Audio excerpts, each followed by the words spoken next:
Don't you think this is starting to wear on me?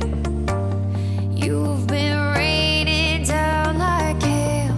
I'm weak. I have tried to give you my soul, but you can't love something you own. It's too late to repair what we made. What can I do? Time flashed by and I woke up on the other side of the moon. G'day everybody and welcome to my channel. I'm Anna and this is You Got Me in Stitches. I hope you've had all a really good week whatever you have been sewing. Today this is a continuation from last week's video, behind the seams. So I've done the side of sitting up. This week is going to be a little bit more of a chatty video. Don't worry guys, it won't be too long. So yeah, and a couple of people have asked in the comments and or PM'd me about where I get my inspiration for sewing a project and or projects. So overall, for me personally, there's kind of inspiration everywhere, and it doesn't necessarily mean with just looking at clothes or what other people are wearing. Inspiration might come from a form of colour, especially now coming into the fall season, which is one of my favourite times of the year, as well as springtime. And you get the vibrant sort of burnt oranges and terracottas and different tones of browns and things like that, warm colours. There's more colours than that anyway, but sometimes I look at a colour or look at nature and kind of, for me, I do my best to kind of incorporate that in my clothes. And also, depending on where we are in our lives, with our work or day-to-day living, so you need comfy clothes, you don't need perhaps so much structured clothes. Again, if you are in, say, the business world, then you would need more structure and suiting and things like that. And also, it's not just day wear, there's evening wear, night wear, special occasion wear. There's so many different variations now in today as well.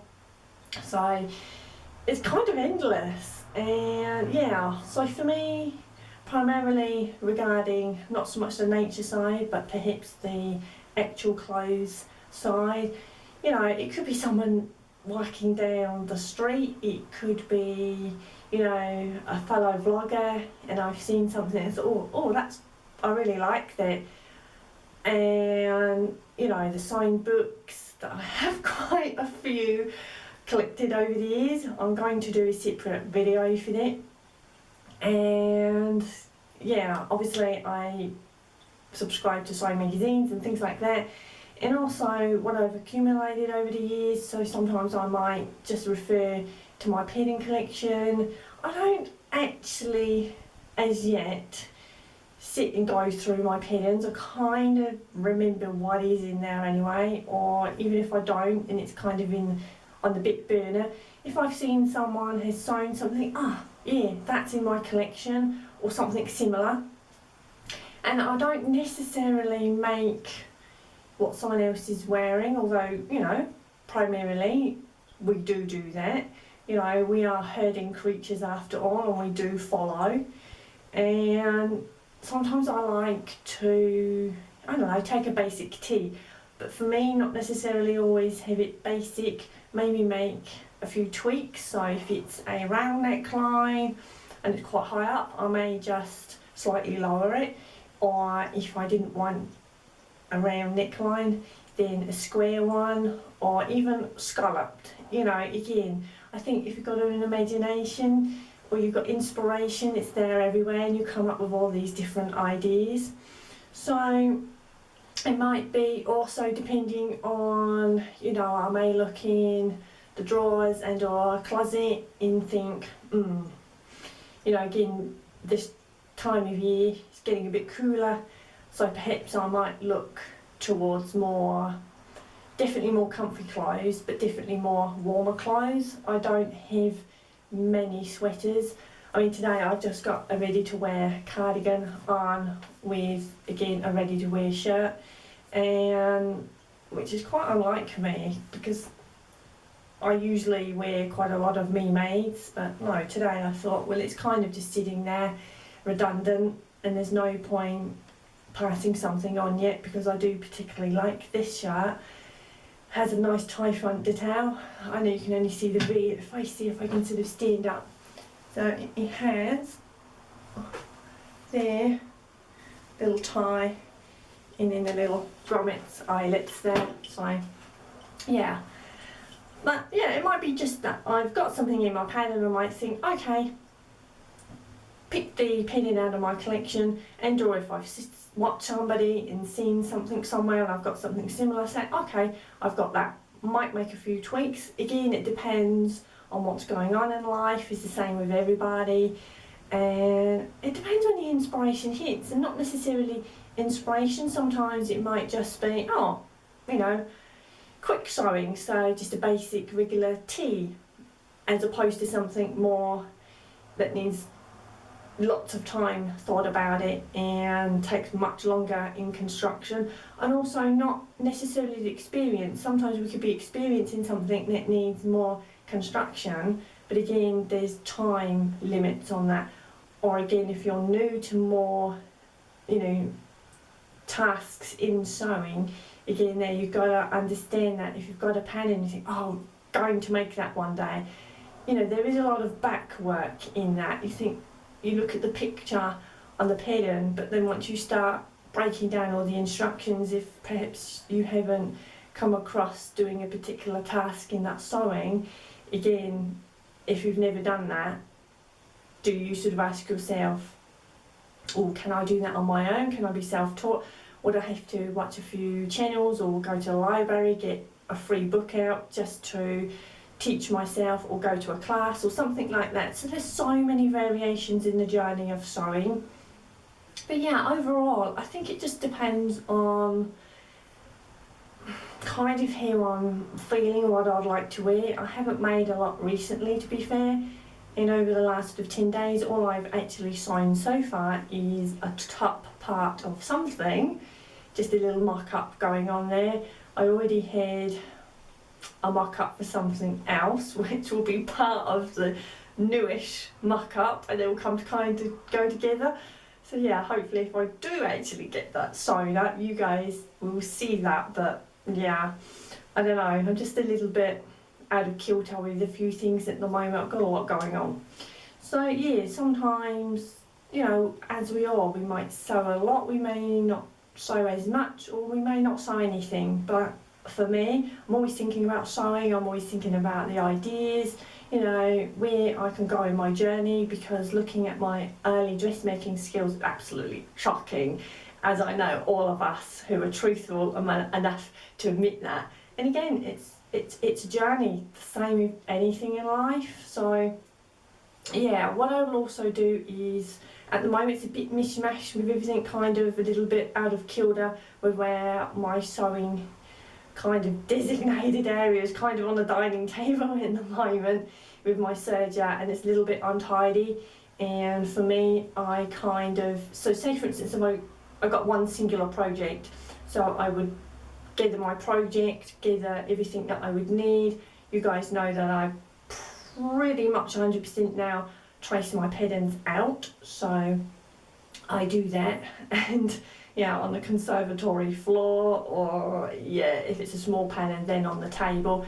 But then I have to move everything off of the table, and then sometimes it's just easier to put it on the floor, but it's not easier for my back or anything, because sometimes I'm just stuck there. As you guys know, you know, with medical issues, sometimes our mobility isn't always as good as we would want it to be, and again that causes restrictions. So yeah, I just for now set up my serger and sewing machine on the dining room table, and all the bits, so scissors and, you know, thread is obviously in the machine, spare thread or whatever. Get the bobbin ready and filled up, and yeah, put the instructions there. Also got to have a cup of tea. And I don't usually watch anything. I have tried it. I don't usually watch or listen. I'm quite a quiet sewist when I'm sewing, not because of concentration, nothing to do with it. I don't know, I like quiet, to be fair. I like the tranquility and sort of zoning into what I'm doing. So yeah, whether I've got one project, occasionally I have recently kind of gone a little bit down, I don't know if it's a rabbit hole or not, but of bitch sewing, bitch cutting. And the only thing with that is if I'm not in the mood then, and that mood is past for what it was that I intended to make, it kind of sits there and I don't really like that.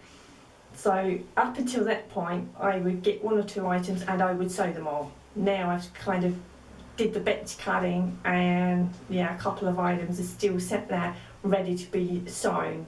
But what can you do? You know, nobody's perfect. But they will get sewn, but I just kind of have to revisit where I was in my mind to want to sew that. And again, it's a relatively basic top, a top that you've seen quite a few times.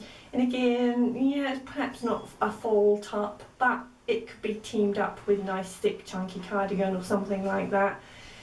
So yeah, so what I'm going to do, I'm just going to film kind of the table and kind of a mishmash at the moment of where I set the machine up and everything like that. And yeah, there's not really there is a project kind of going on, but I haven't got that out. That's in a sewing bag because occasionally I go out it's pretty much every week for a couple of hours. I do go out somewhere and do a little bit of sewing and a little bit of social sewing because it's nice to go out and have a little bit of socialness as well. And also, again, that's another thing as well, you know, sometimes it's nice to be, because it can be pretty isolating being a home sewist, but sometimes it is nice to go out and, you know, I did the bath sews, so again there it was lovely company and we're all sewing up and chattering and things like that. So there's that side of it as well. Okay, so what I'm going to do, I'm just going to take you guys with me and just show you just the little area, again, excuse what little mess there is there. And then I will jump back and speak to you like I am now. Okay guys, so this is kind of the temporary setup there. So this is my sewing bag that I take with me and put a project, all my bits and pieces that I would take if I was going to do a social sew. There is a couple of projects under there, fabric pidding still on top of that little pile there, basket with bits and pieces in there, so bobbin box, scotch tape and all the bias binding and bits and pieces. Also that little hanger there, that's really useful. We get those from supermarket, and then I put my traced out patterns on so they can, not at the moment they're not hanging anywhere, laying flat, but they've got a really good kind of claw clip on the bottom, and yeah, so I keep all my patterns clipped to those separately. So at the moment it's not in use, but there's the serger. I may do a video separately on this. I'm still getting to know it guys, so I think I need to use it a lot more before I could talk about it, otherwise I would be asked questions and then it's not fair on you guys if I cannot answer them.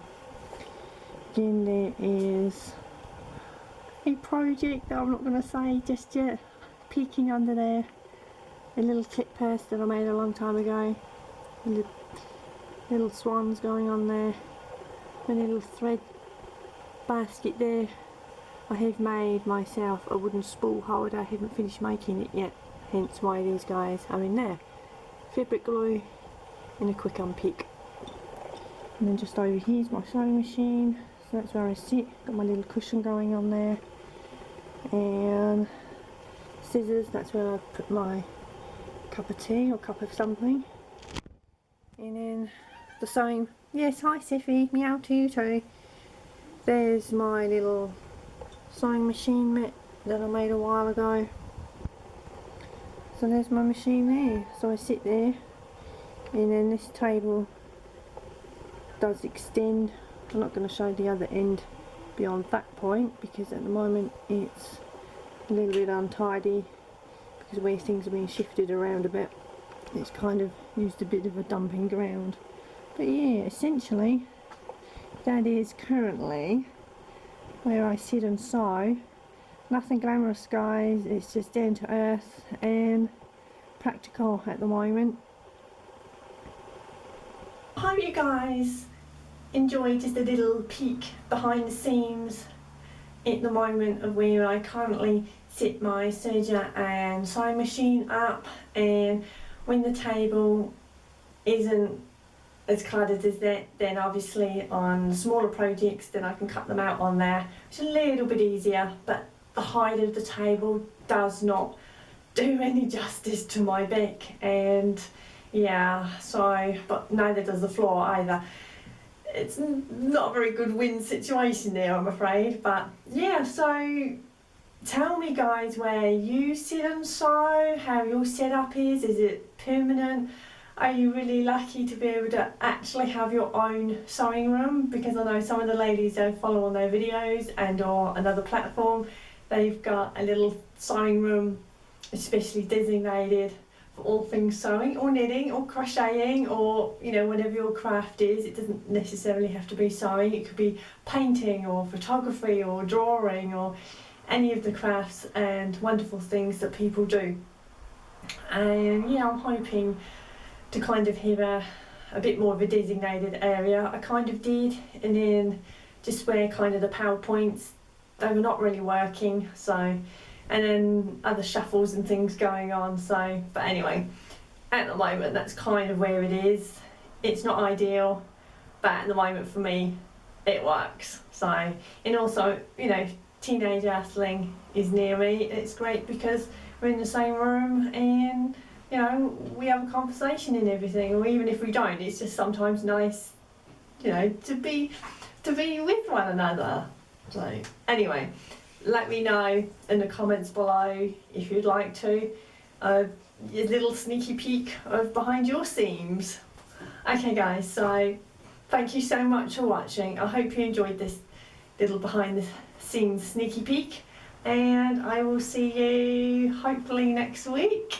Take care guys, look after yourselves and happy sewing.